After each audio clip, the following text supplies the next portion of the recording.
If you're exploring downtown Vancouver, one spot you should not miss is the Vancouver Art Gallery. It's right in the heart of the city.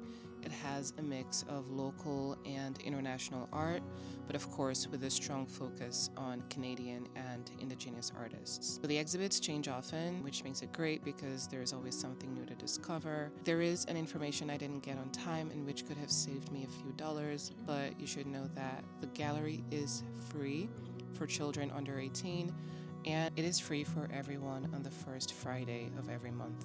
There were quite a few permanent and temporary exhibitions when I visited, but just to name a few, there was the Otani workshop, Monsters in My Head. This was an installation by a Japanese artist. And the most interesting for me was the Emily Carr exhibition. And forgive my ignorance, but I was not familiar with her work. But the exhibition here at the Vancouver Art Gallery really made me appreciate her work, and it was beautiful to see how she portrayed the landscapes of British Columbia, which was her main source of inspiration.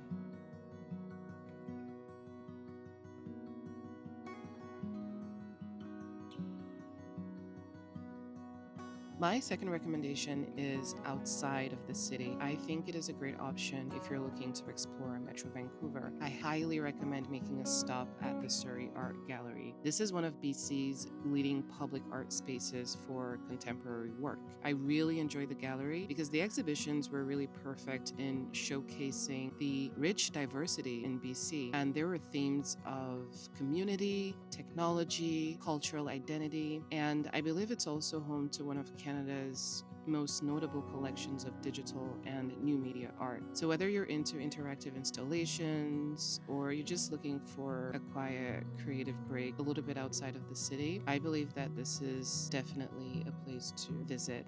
As for the fees, it is absolutely free, and I believe that it is free all year round. The gallery also hosts shows, so definitely be on the lookout for one during the time you intend to visit.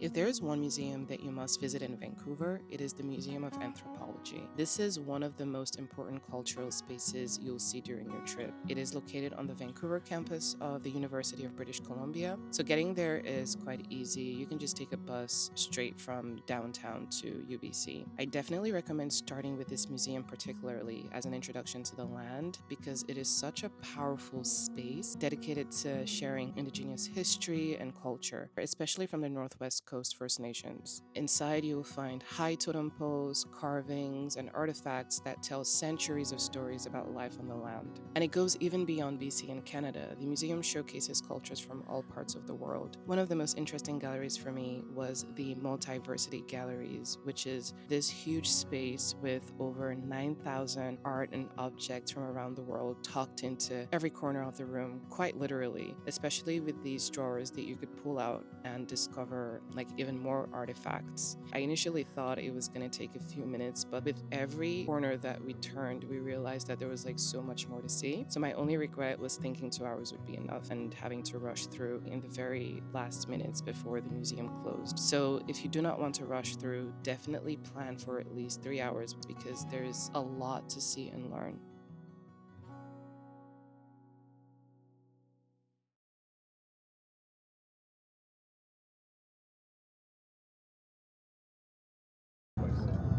Because of that.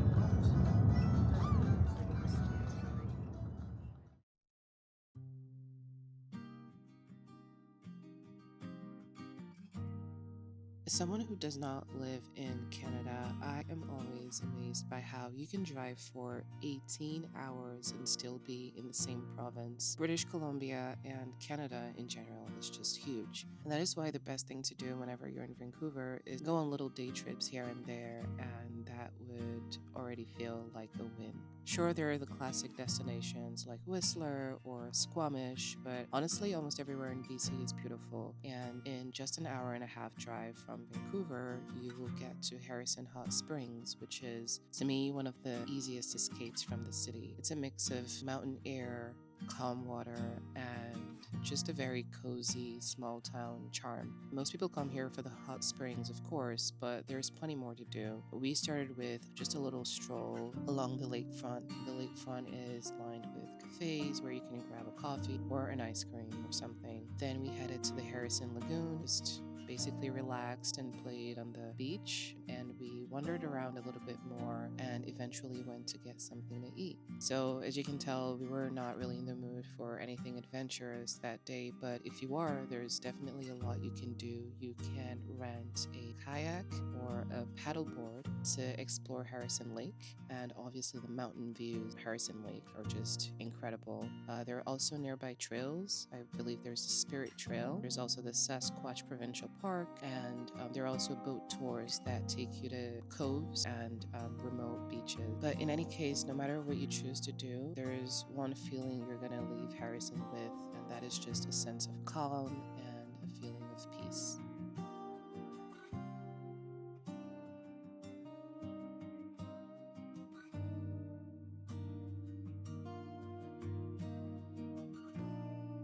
To get a feel of a quieter, slower version of BC, Fort Langley is a great place to visit. It's just about an hour from Vancouver, and it has the vibe of a very small village that is just full of charm. You really get the feeling that time moves a little differently here. It is well known that Fort Langley is a well-known filming location, especially for Hallmark and Christmas movies. Our main attraction was the Fort Langley National Historical Site. It was great to just wander around and learn how this area played a key role in the early days of BC. What I really liked here is how well curated it is for kids. This is definitely a spot for a family day trip. There are many spaces where kids get to play and do a lot of activities while learning about the history in a fun and lucid way.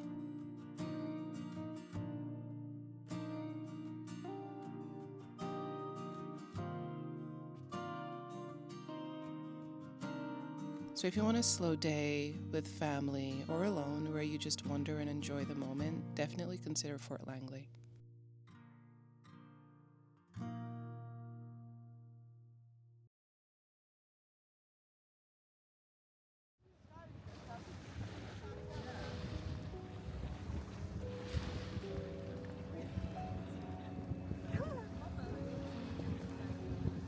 There is no visiting Vancouver without visiting a bunch of parks. One of the things I love about this city is the bold presence of nature in such a very urban space. At the very top of my list of parks is obviously Stanley Park, which you definitely won't miss, and you'll probably visit a couple of times while you're visiting. And while you might feel like you've already walked through it enough to see all there is to see, I very highly recommend taking a tour of this park. While I was researching which tour to go on, there were a lot of tour groups that came up, and there really are a lot of choices for all tastes. So I chose a tour with the Forbidden Vancouver group. I did their Dark Secrets of Stanley Park tour, and I did not regret it at all. It was a walk through the park, discovering hidden landmarks, hidden indigenous heritage, and the park's lesser told stories in general. Of course, just visiting the park alone and sightseeing is already an experience, but if you want to take it a step further and understand the city's past, definitely consider a guided experience.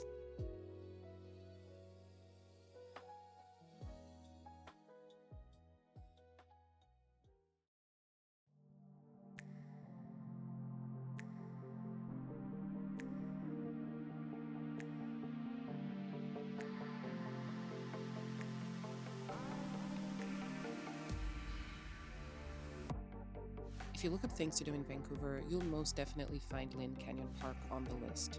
At the heart of the park is the 50-meter high Lynn Canyon Suspension Bridge. Now, if you're really into the thrill of suspension bridges, you might also want to consider the Capilano Suspension Bridge, which is for a fee, unlike the Lynn Canyon, but is way longer and higher. However, if you are like me and can never be caught near a suspension bridge due to a fear of heights, then you can do what I did, which was the Twin Falls Bridge. It's also in Lynn Canyon Park and is way shorter, lower, and more stable, so you get a more sheltered crossing while still getting beautiful views, of course. One important thing to keep in mind is footwear.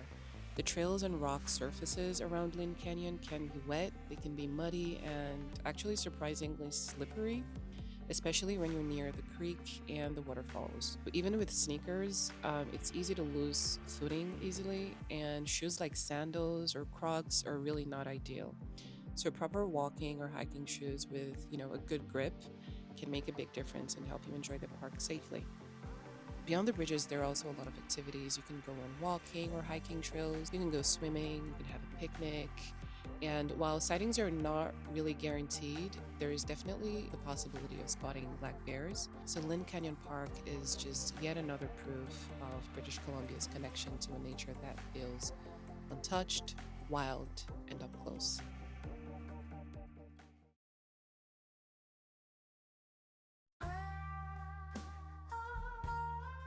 One of my favorite places in Vancouver is definitely Granville Island. Yes, it is a tourist spot, but it's definitely one of those places that totally deserves the hype.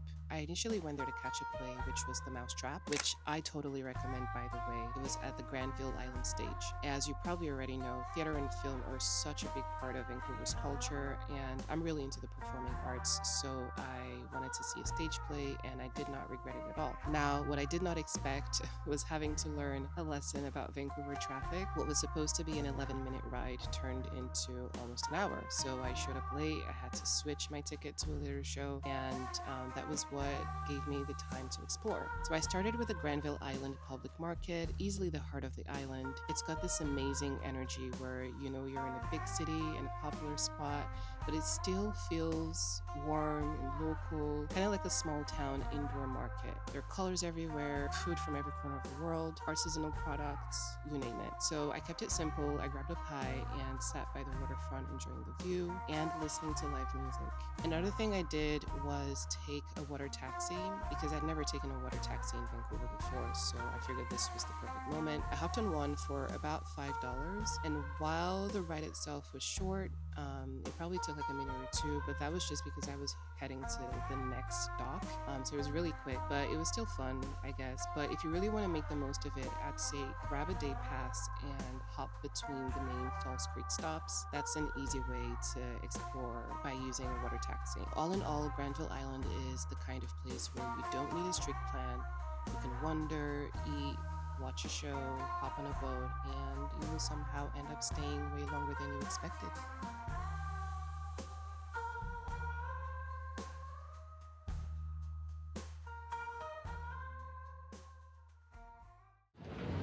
Well, it's okay to be scared of heights. Like, I'm scared of, actually, I'm scared a tiny bit of heights. Another area I loved exploring in Vancouver was Lonsdale. Lower Lonsdale especially has this perfect mix of laid back and liveliness. It feels relaxed, but it also feels like there's always something happening. Right by the water is Lonsdale Quay Market, so you've got food stalls, local shops, and little hidden gems here and there, so it's perfect for just wandering around and seeing what catches your eye. I also really liked the views from outside the market, so that's the view looking back toward downtown Vancouver. Just next to that is the Shipyards District, which I believe is the heart of the area. Depending on when you visit, there's live music, outdoor markets, and different events going on. I didn't catch it this time, but during the summer, they have a night market, which is absolutely amazing. And if you're ever visiting during the spring or the summer, definitely check that out. And this area is also part of the Spirit Trail. So if you feel like moving a bit, you can walk or bike along the Spirit Trail. This is a path that runs along the water and connects different parts of the North Shore. Overall, Lonsdale is one of those places where you can just take your time, wander, eat, enjoy the views, and completely relax. So it's definitely a spot worth adding to your Vancouver itinerary.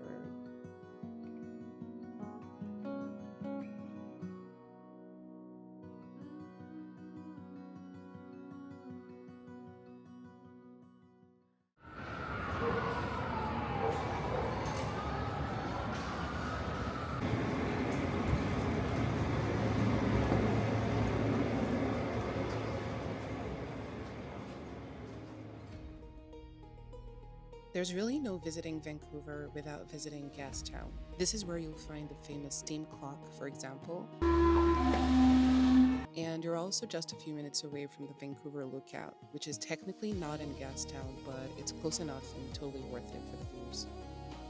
When you walk into this neighborhood, it instantly feels different from the other parts of the city. You have cobblestone street, vintage lamps, all of these things that just make you immediately understand that there's more history in this part of the town. But luckily for me, the same tour group I used for the Stanley Park tour, which was Forbidden Vancouver, also had a Gastown tour. And when I did the first tour, I got a discount for a potential next tour. So I booked one with them, and this was the Lost Souls of Gastown tour. What I really loved about this is that the guide actually stays in full character as a late 19th century figure. So they have the costume, the accent, everything. And then they walk you through the neighborhood while telling stories that are fictional, but also rooted in real events from that time. The great thing is that you can tell that the guides are totally passionate about it. It definitely makes the history feel way more alive. All in all, Gastown is a place that you should not skip. It has a completely different atmosphere from anywhere else in the city, and it just feels like its little own world.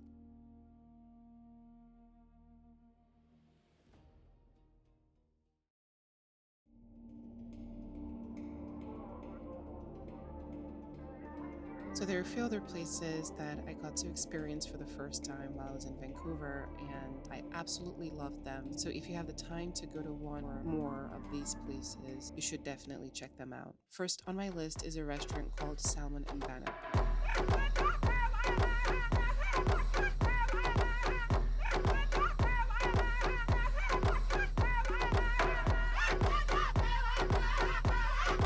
This was by far the best culinary experience I had in the city. It is actually the only Indigenous owned restaurant in the city. It's just off West Broadway, not far from Granville Street in the Fairview area. So the idea behind this spot is to give you authentic Indigenous ingredients and traditions. So on the menu, you'll find things like the signature bannock with butter and jam, smoked fish, wild salmon, game sausages, and all sorts of seasonal twists. And I really wanted to try it all. If I could afford it, I would have taken one of everything on the menu to go.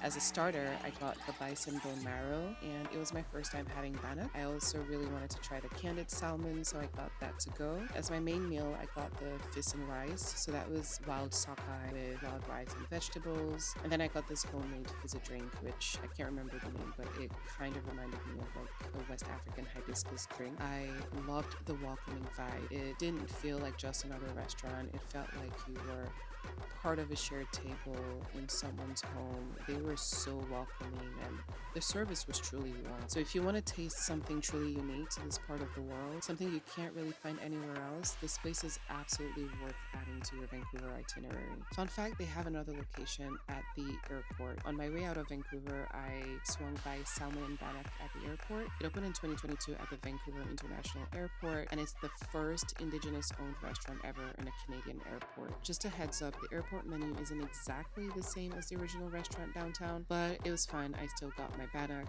and I enjoyed it on my flight.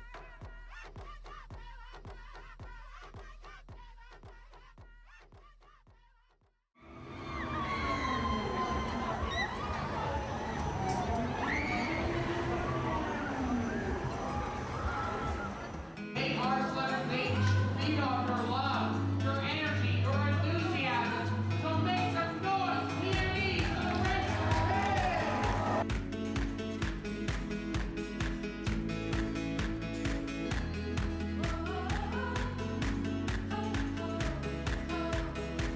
Second on my list is the Pacific National Exhibition. It runs every summer from mid-August to early September. The PNE is basically the West Coast version of the CNE, the Canadian National Exhibition in Toronto. There is so much to do. You've got rides, carnival games, endless food stands, which was my favorite because I got to try all kinds of fair foods for the first time. You can catch live entertainment. You can just soak out the buzz of the fair, and it's got something for everyone. So if you're visiting in the summer, and especially if you have kids, this is a spot you should not miss.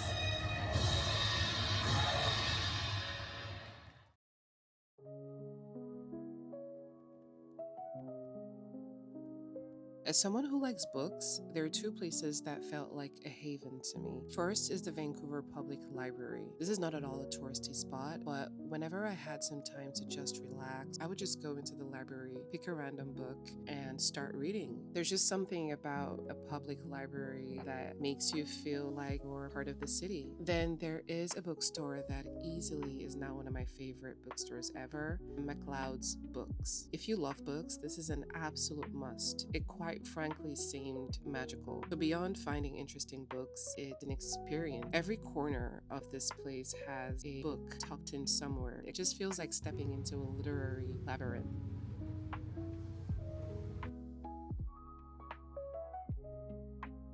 If you're in Vancouver in the summer, the beaches are a must. There are over 16 public spots to explore, and personally, I loved and kept going back to Kitsilano Beach. I feel like it had the best sunset views, but I also really liked the Spanish Banks and English Bay. Those were amazing as well. A quick shout out to Haddon Park. It's not a beach, but it is a great spot to just hang out and relax, just steps away from Kitsilano. And last but not the least, I really wanted to go to a sporting event, and what I found was a baseball game. I had never been to one, so I caught my first ever baseball game at the Nat Bailey Stadium. And that is it for this video. Of course, there are many other places that I didn't mention, but personally, these were the spots that I love the most in Vancouver, and I hope they help you figure out places you would like to add to your itinerary. For more travel adventures and local tips to other countries I traveled to around the world, hit subscribe and check out more videos.